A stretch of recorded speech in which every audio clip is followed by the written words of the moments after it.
During my days as a campus minister at the University of Denver, I received an email, and this particular email stands out to me.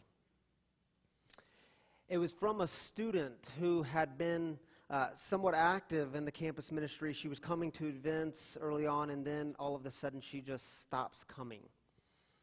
And no one had heard from her, which wasn't entirely surprising to me because I knew that she was going through a lot of stuff in life. She was dealing with some big issues, big problems. Months go by and we don't hear anything, and then I get this email, and it was really simple. It said, "Hey, I'm coming tonight, and we need to celebrate." And so we agree to meet a few minutes early before the event, and I show up, she shows up, and you know how some people just wear their life in their eyes? You could see it in her eyes. She looked all kinds of different, and she was actually smiling, which we didn't see a lot of that before. And so we got to talking, and I asked her, I said, "So what is it that we're celebrating?" And she pulls up her sleeves, and she holds her arms out, and she says, "Today marks 90 days since I've cut myself." And you could see scars all up and down both arms, but no open wounds. And she said, "Yeah, I realized I needed some help. So I got some help, and I've been working on myself, and I'm learning all kinds of new things about myself." And she said it's really strange because it's like everything is new again. And you see, what I've seen, what I've experienced is that there are people who go through life and they become more weary, more exhausted, more bitter, more cynical.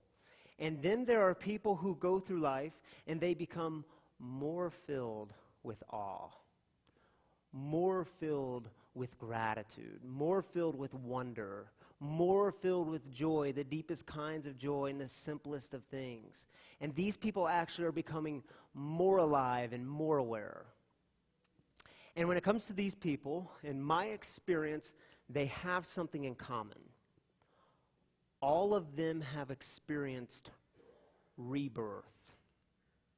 And so the question for us this morning is, how do we become these kinds of people?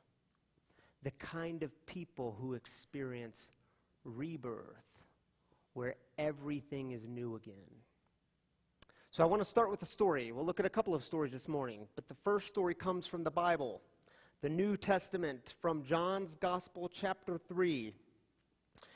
It's a story about Jesus and a man named Nicodemus, and it's a story about the importance of rebirth, and here's how it goes.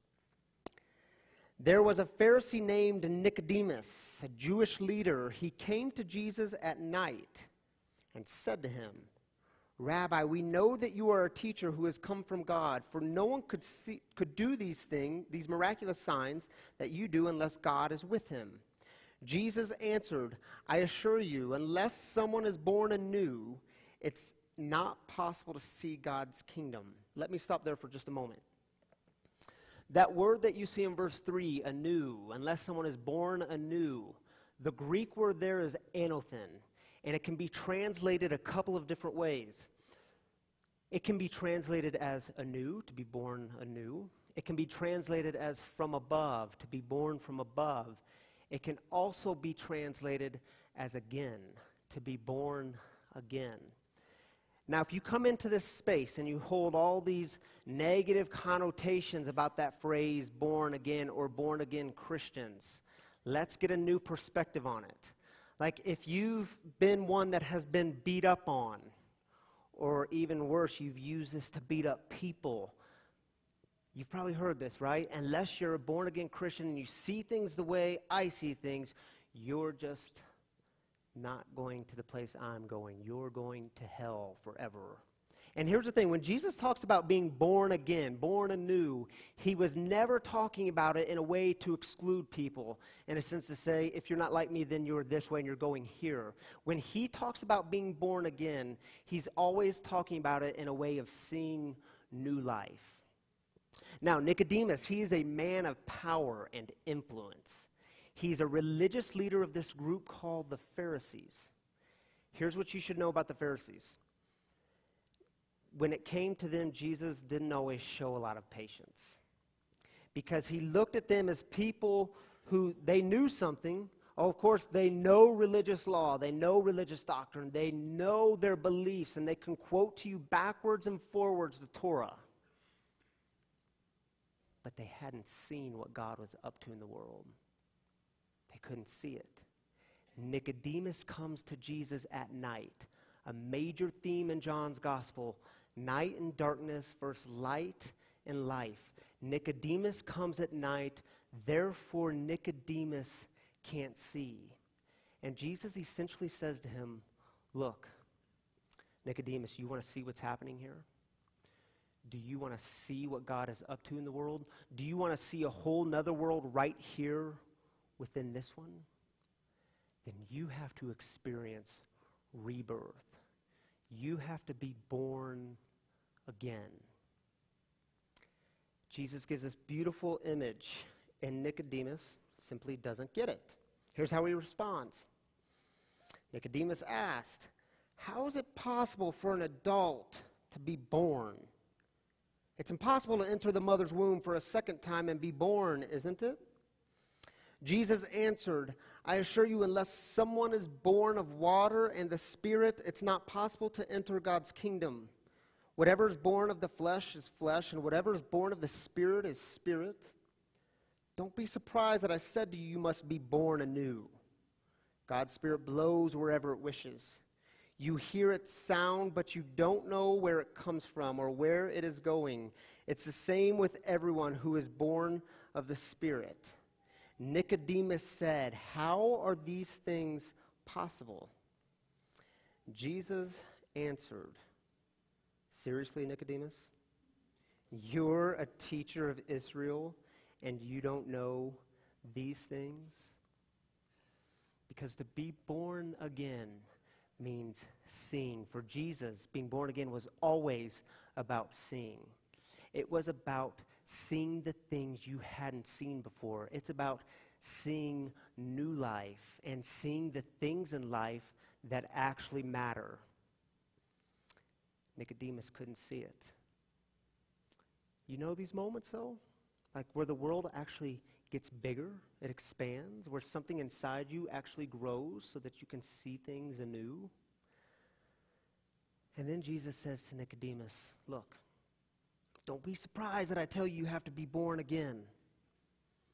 Because God's Spirit blows wherever God's Spirit blows. And you may not always see where it's coming from or where it's going. In other words, Nicodemus, at the heart of every human being is this great mystery. And there is this deeply mysterious thing that happens when you experience new life, when you experience rebirth.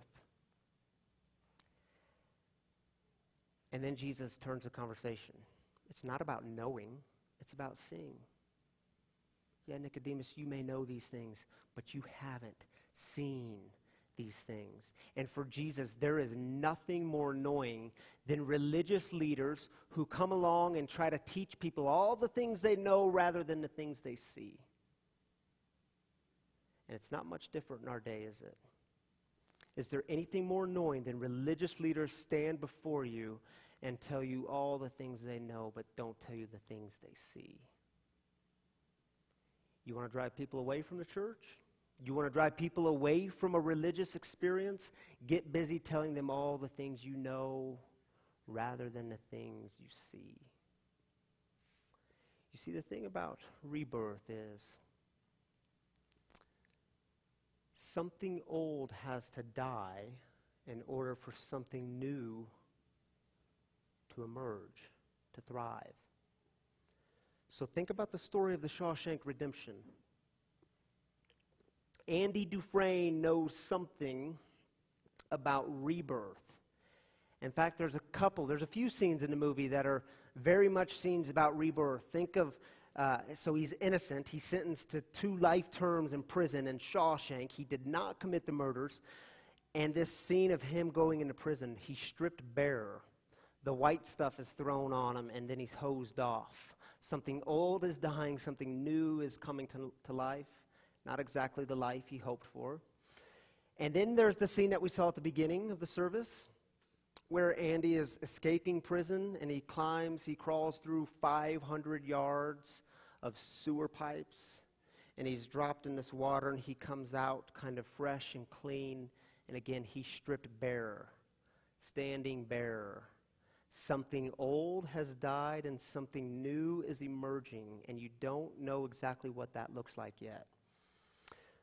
But the most prominent scene in the film of Rebirth is in the middle of the movie, where Andy is sentenced to 2 weeks in the hole, the deep, dark hole of solitary confinement in Shawshank.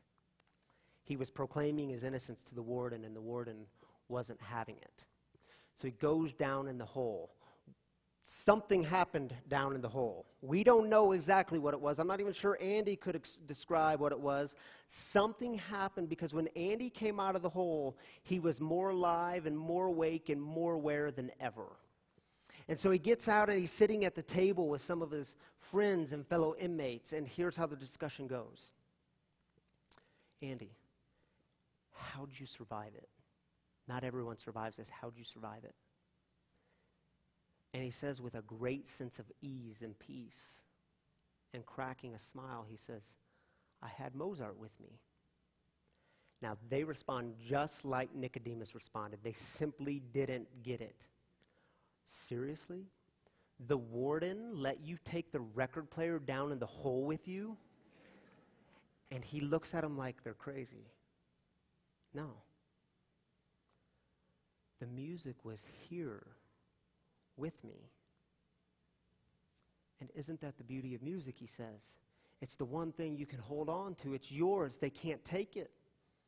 And he says we all need the music because the music reminds us that the world is made of more than just stone. His friend Red, Morgan Freeman, looks at him and says, Andy, what are you talking about? Andy, again, with a great sense of ease, a great sense of peace, cracking a smile, says hope. And then Morgan Freeman responds, hope is a dangerous thing. Hope can drive a man insane, and you need to get used to this idea. Andy had that kind of hope that was surrounded by the mystery of rebirth. And hope for Andy, by the way, is not the kind of hope that drives you out of this world. Right? You're probably aware of some of people who talk about hope this way. Life is so bad. This world is so wicked and so evil. Our only hope is when we get to the pearly gates. But see, for Andy, yeah, he had an escapist hope. But he also had the kind of hope that drove him deeper into this world. He had the kind of hope that inspired him to build a prison library. He had the kind of hope that inspired him to sit with fellow inmates and help them study as they passed their high school equivalency exams. Hope wasn't just about Andy's personal escape. So think about it. This movie is very different from other prison escape films. My two other favorite movies, Cool Hand Luke. Anyone seen it? Paul Newman. Does it get any better than Paul Newman? You've seen it, Jim? 50. It was 50, what? 58 eggs. Great Escape. Awesome movie. But it's all about their personal escape, not so for Andy. He has the kind of hope that actually saves other people's lives.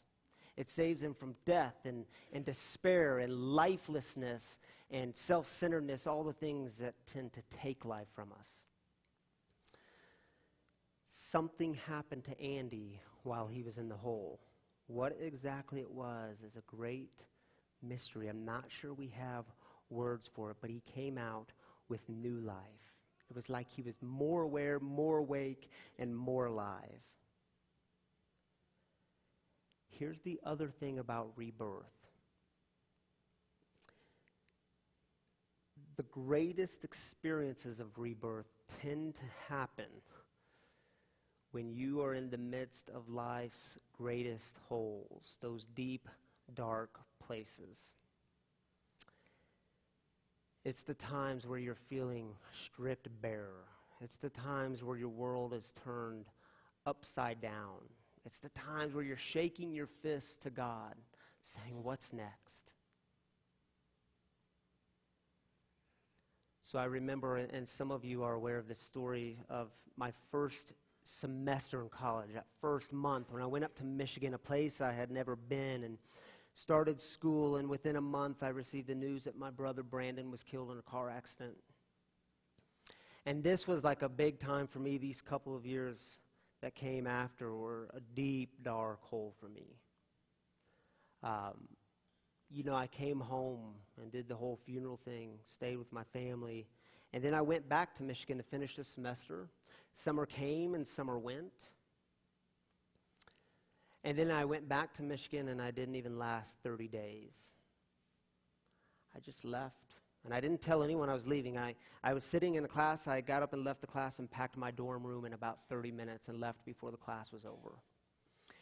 And I remember making the 9-hour drive and walking through the door and feeling like such a failure, such a disappointment.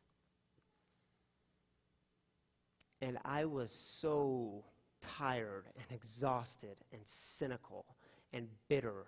It felt like I was completely stripped bare because my faith that I had held so dearly was just taken from me. And the God that I trusted in, the God that I loved, this God didn't exist for me anymore. And then I decided to come, about a year later, come to this new place called Denver, Colorado, to start some sort of new life and give life another chance and give school another shot. And I can't tell you exactly how it happened. I don't know how new life emerged. I don't have the words for it. Actually, I can tell you exactly how it happened. It was God leading me to this cliff. And God brought me right to the edge of this cliff. And I was looking down, and I couldn't even see the bottom. I don't know how high this cliff was. And in that moment when I thought God was going to pull me back, He just pushes me off. And in that moment of panic and fear, I actually discovered that it was a form of flying. And I looked over, and God had fallen with me because God was willing to die with me, and some things just had to die. The old image of God stepping in and fixing everything, and God resolving everything, and God making things all better, that God had to die in order for something new to come to life. And I discovered things I didn't know existed about God. I discovered a new kind of God. I discovered a grace that I never knew was possible. I discovered life in the church when I was reading the Bible. It was like reading it for the first time. It was like everything was brand new again. You see, even in the face of death, rebirth is possible. I know this to be true. And I don't just know it, I see it. I'm thinking of my friend Debbie Shepard. Some of you know Debbie Shepard. She's a member here at St. Luke's. She was not too long ago diagnosed with a terminal cancer. And if you know Debbie very well, you know that some days are good, and some days she just has an overwhelming sense of pain and discomfort. And I imagine in those moments of being diagnosed with a terminal cancer that you could very easily, and no one would certainly no one would blame you, you could make life all about yourself and all about your survival. But see, the thing about Debbie is she actually lives for other people too, still. She caught me a few weeks ago after one of the services, and it was right before our popsicles on the patio, where we just invited folks into our homes and had you all over to have Fearless Conversation about the Fearless Conversation series we had done. And she said, look, I'm not feeling very well, and I don't know if I'm going to be up for being there on Wednesday night, but can I at least provide the popsicles? Can I buy the popsicles and bring them to you? And sure enough, she went and bought popsicles, brought them into our home. A couple of weeks ago, I get a message from Debbie on Facebook. She says, hey, I've been thinking about this family that we've been helping out with the baby shower. And this family that's in need. And she said, I wonder, is there any way I could bring them a meal? Or is there a way I could organize others to bring meals? And she says, I know they have this new baby. Is there any way, do they need child care? Do they need me to come watch the baby so they could run out and do things that they need to get done? I mean, dang. And I was talking to her just a couple of days ago because I wanted to share with her that I was going to mention her story in my sermon. And I said, you've been an inspiration to me, and I know you've been an inspiration to others. And I said, if you don't mind me asking, can you just tell me how it's changed you being diagnosed with terminal cancer? And she said, oh, it's changed everything. It's changed everything about me, and it's changed a lot about those around me. And she said, it's like I realize what's really important in life. Like it used to be really important for me to keep the house really clean. And now that's only kind of important. What's more important is that I'm in relationship with my family and my friends.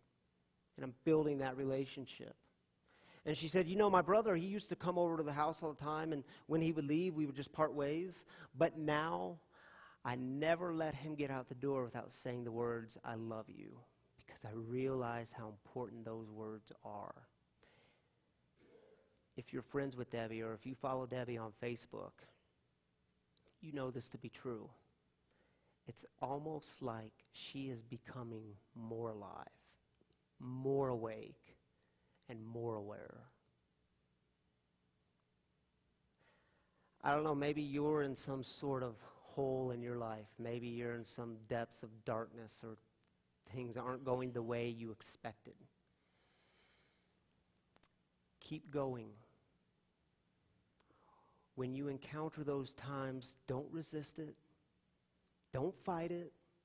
And I get it way, way, way easier said than done. Because the process of rebirth can be really painful. But there's this hope that it'll feel like everything's new again. See, not only does hope redeem Andy's life, hope actually restores life to his best friend, Red. Red is released from prison, and Red says, he says that he's going to follow Andy's advice, and he finally does. The most well-known words of the film, get busy living or get busy dying. Red chooses life. And the image for life in this film is not a dark, dingy prison. The image for life in this film is a big blue ocean representing something that's unfathomable, representing something that has a deep mystery. It's unknowable, representing something without end. Take a look at this final scene in the movie. So one other thing about rebirth. It doesn't lead us to the place of easy answers where everything's fixed. It doesn't lead to the place where there is no pain or no conflict, but it does lead us to a deeper place, a more meaningful place. It leads us to a place of mystery, and in that mystery we encounter God. We often encounter rebirth.